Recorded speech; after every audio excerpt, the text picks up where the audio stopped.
नमस्कार. आज ना मला जरा उठायला उशीरच झाला होता, त्यामुळे पटपट आवरून, झाडून पुसून घेऊन देवपूजा करून घेतली आणि लगेच नाश्ता करायला घेतला. त्यांना आज उपवास होता, त्यामुळे मला चपातीचा चिवडा आणि चहा केला होता.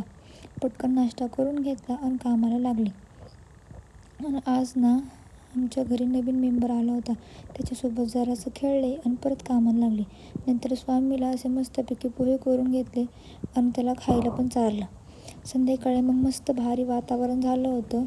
तर आभाळच आलं होतं आणि पाऊस पण थोडा पडत होता, त्यामुळे मस्तपैकी चहा केला आणि दोघांनी पण घेतला.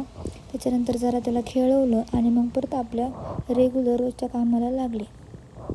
पटपट स्वयंपाक करून घेतला, कारण त्यांना पण आज उपवास होता, त्याच्यामुळे स्वयंपाक आज मला लवकर करायचा होता. पटपट चपाती करून घेतली. भाजी, डाळ, भात आणि कोथिंबीरची वडी असं आजचा मेनू होता. पटपट उरकून घेतलं आणि मग मस्तपैकी असं ताट रेडी केलं आणि मग त्यांना दिलं आणि मग मी पण जेवायला बसले. जेवण झाल्यानंतर मग पटपट मी माझी रोजची कामं करून घेतली. भांडी वगैरे घासली आणि मग किचन वगैरे स्वच्छ पुसून घेतला. जोपर्यंत रात्रीचं सगळं काम उरकत नाही तोपर्यंत काय माझ्या जीवाला चैन येत नाही, कारण की सकाळी परत ते खरकटी भांडी बघायला मला खूप तरी कंटाळा येतो. मग पटपट उरकून मी झोपून गेले. बाय.